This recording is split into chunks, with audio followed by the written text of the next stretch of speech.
Jenny, are you there? Can we talk? Oh, hello, Cynthia, was it?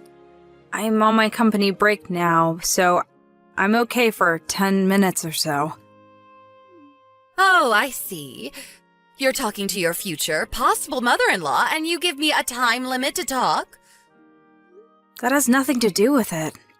It's just that this is the only opportunity for a little free time. I'm really busy the rest of the day. I need this break. But if you are going to get along with me in the future, I recommend that you make me your priority. I really can't make such a promise. Excuse me? Anyway, what's this about? I don't have much time left on my break. I have to shut off my phone when my break ends, so I would appreciate it if you could get on with it. Your precious little break, huh? All right. Well, your attitude is part of it too, so yes, let's get on with it. I'm contacting you because, well, I want you to quit your job. Pardon me? I said, if you want to marry my son, I want you to quit your job. Why should I do that? Because it would interfere with you being a good housewife. That's why. If you can't do that, well, I will not allow you to marry my son. I would ask you to terminate the relationship. That's being a little selfish, wouldn't you say? It's that, or you're gone. I will not change my views. I really don't think Brad agrees to this. I mean, he has a say in this too. Brad has nothing to do with it. If I say no, he'll go along with it without question. Are you serious? Yes, of course I am. I know my son. Brad has always been obedient. He cares for his mother and father. Although I was surprised that he picked a woman like you. But I'm sure you talked him into all this. I don't know what you said to him, but I know you probably tricked him. I'm sure if I have a little talk with him, he'll realize his mistake. Do you really think I tricked Brad into loving me? Why would I even do that? Oh, please, just pipe down, would you? I don't want to hear any more of your back talk. I was right. You really need more discipline if you're going to marry my son. I will allow you to marry my son if you agree to quit your job and have me train you to be a good housewife. If you can't do that, I will not give my blessing to this marriage. I'm sorry, my client just arrived. I have to go. We'll talk later. Huh? What? Wait a second, Jenny. Just have the guy wait. This is more important. Didn't I just say to give your future mother-in-law top priority?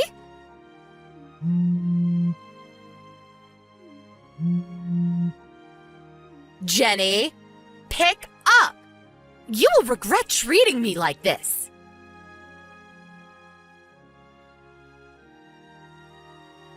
Hey, Brad. When do you think I should tell your mom about my job? I'm not sure. I guess it all depends on your dad's situation. Hey, did Mom contact you and say something? Yeah, she said if I didn't quit my job, she wouldn't allow me to marry you. Wait, what? Maybe you should take a look at my line conversation with her today. Probably way faster. I'll send that portion to you. Alright, go for it.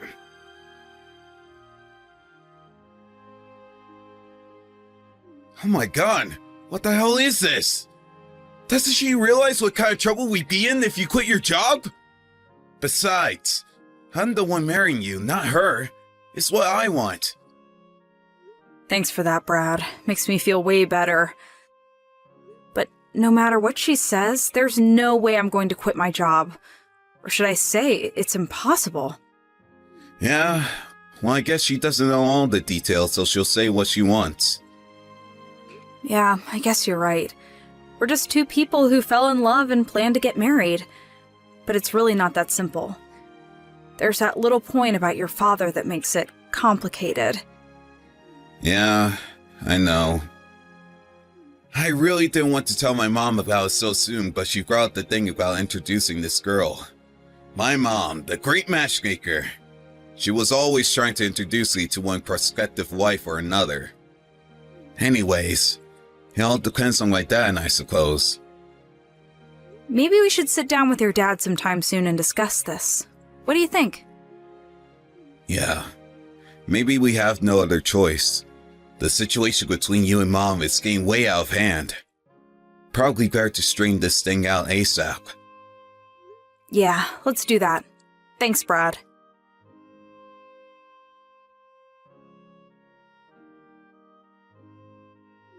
Jenny, are you there?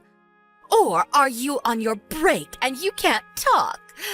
Just so you know, I called your office and told them that you'll be retiring from the company. Excuse me?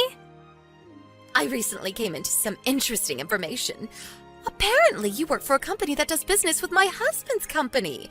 Is that true? Where did... This makes everything way easier. I told them all the negative aspects that I learned about you ever since Brad brought you home.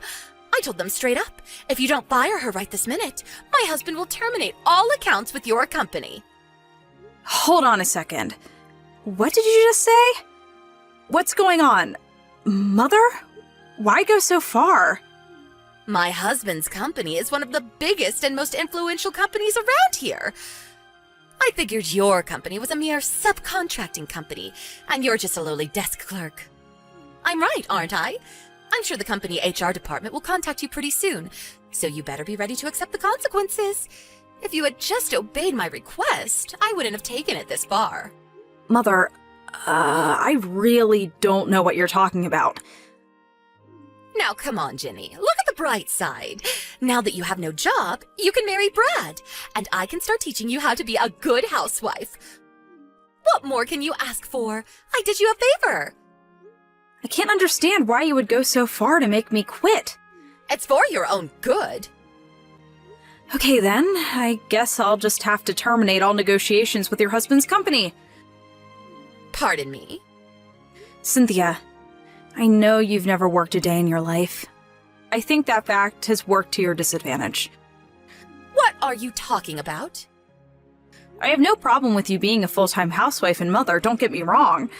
But just because your husband owns a company doesn't give you the right to chime in regarding business matters. And I have to be honest, what you just did, that's blackmail. And you did it without even understanding the circumstances. I can't believe what I'm hearing. After all that, you still talk like that. Well, that means I'm going to have to give you an even tougher curriculum. You better be ready for lots of sleepless nights. I think it's going to be you who won't sleep well moving forward. Excuse me? I'm not sure how you'll take this. Will you just sulk and give up, or will you deem this as a lesson learned and change your ways? Which will it be? It's all up to you, Cynthia. I'm sorry, but I have no idea what you're talking about. I can't understand you, Jenny. Why can't you make a little bit more sense and accept who you are?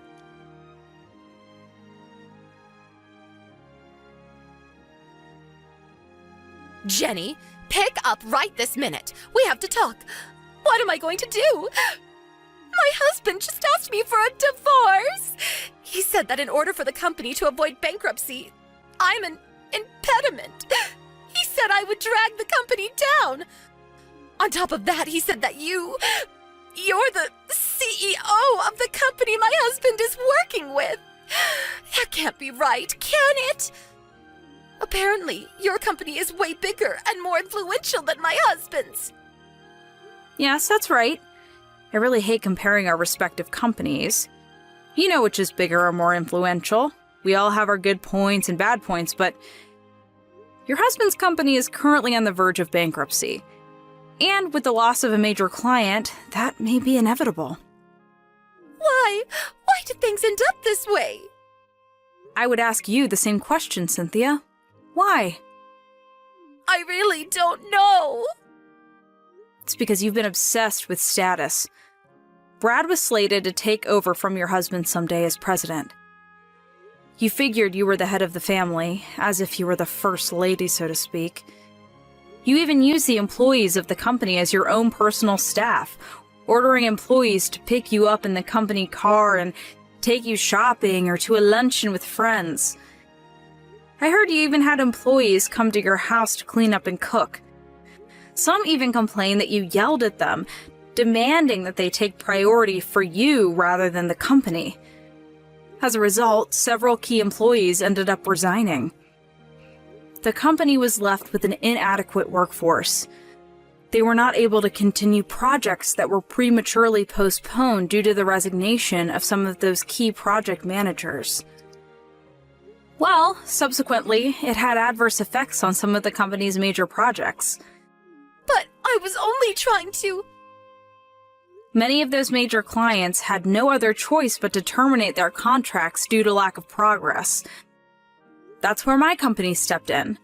We looked over the finances and future potential of the company and decided to acquire the company.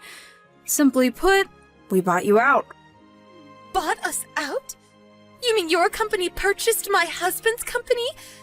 You own our company? Yes. I won't get into the details regarding the negotiations, but some aspects of your husband's company, such as experience and connections in the industry, would be an advantage to us. Your husband made the decision to sell the company to us rather than see it go bankrupt. I think it was a very hard decision for him, but it was the right one in my opinion. Bankrupt? Bought out? What's going on? I'm sure your husband kept this all from you because he knew you would do something stupid to disrupt negotiations. He kept that from me? I'm sure you noticed that company employees have ignored your requests lately. Your husband already puts the gears into motion. It was only a matter of time before he was no longer the owner. So he told his employees to pay no attention to you, to just ignore you. He did that? We conducted negotiations numerous times over the last several months. It involved your husband, Brad, who was slated to take over the company, as well as me and my top executives. In the end, your husband opted to sell the company rather than see it go bankrupt. As for Brad, we decided that he would take over as vice president of the newly formed company, a subsidiary of my company.